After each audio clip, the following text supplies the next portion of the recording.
important issues. I'd like to talk about Yemen. USAID in December 13th of 2017 released a fact sheet on Yemen. I'm just going to read some of the highlights. They say that in Yemen, an estimated 22.2 million people require humanitarian assistance, including 17.8 million people who require emergency food assistance. Due to ongoing conflict, Yemen faces the largest food security emergency in the world. And as all of you know, the U.S. has a hand in this. We chose to take sides, and we are refueling jets of the Saudi Arabia-led coalition that's then doing airstrikes in Yemen. There has always been indications that these airstrikes are striking civilians nowhere near military targets. I previously served on active duty in the military. They look like war crimes to me. I'm pleased that certain countries chose not to get involved with airstrikes in Yemen, such as the country of Qatar. I think they made the right decision. But nevertheless, the U.S. did get involved. We're refueling these jets. There's also been articles that some of these jets are targeting farms, directly attacking production of food. And then Saudi Arabia, to make things worse, did a blockade on Yemen. Because of the outcry, both from the international community as well as members of Congress and others, they partially lifted the blockade. So now they have a partial blockade going on.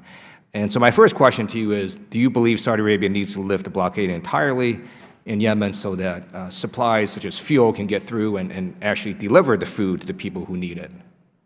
Anyone can answer that. Anybody with a gun in a civil war eats. And so the notion that they're going to defeat the rebels, the Saudis are going to defeat the rebel movement that's backed by Iran. Iran has a hand in this too, I have to say, a dirty hand in this, is being naive. I don't think the Saudis understand what they're doing. I think the blockade is inappropriate. Whether it's a war crime or not, I'm not a lawyer, and that's a harsh term, but it's unacceptable in my view. The United States should oppose it, and the President did tweet it, and it upset the Saudis enough that they lifted it. I know the Congress said things, but the thing that really upset them is when someone they thought supported them did that little tweet, right, and it shocked them. I wrote an op-ed with the former director of the Office of Foreign Disaster Assistance under President Obama. It was a bipartisan column on this. We haven't placed it yet. I don't know. Maybe people think because the blockade was partially lifted, the media, they're not running the column. But the article said exactly what you said, which is that this is not acceptable and it needs to be stopped. Thank you. And I would agree. I think that lifting the partial blockade would be incredibly helpful to get food to folks. I concur, but I also think this. That is, the role of the United States as a leader in humanitarian disasters is a multifaceted thing. It relates to food, it relates to abuse, it relates to improper treatment of prisoners. And we have to be a moral leader as well. You just can't cherry pick this country, not this country. And I worry about the fact that if we don't recognize that special nature, and the perfect example, bipartisan example, it's nothing like Yemen, which is a disaster, was after the Second World War, when President Truman decided that we had to rehabilitate Europe and we had to feed these people. Who did he choose to do this for him?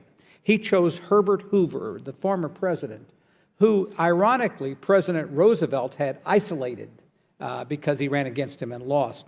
And that bipartisan effort on bringing Europe out of famine disaster, along with the Marshall Plan, revolutionized the world forever. Okay, why did that happen? Because we had a couple of leaders who decided we needed to do that. And I think that's missing right now, I'll be honest with you. Thank you, I appreciate that.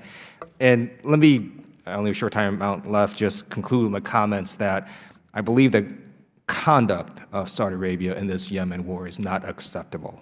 And Washington Post reports that every 10 seconds a child in Yemen dies. Saudi Arabia's conduct has lowered its standing in the international community. It's turned members of Congress against our ally.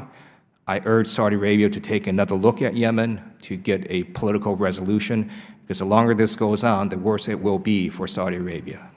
I yield back.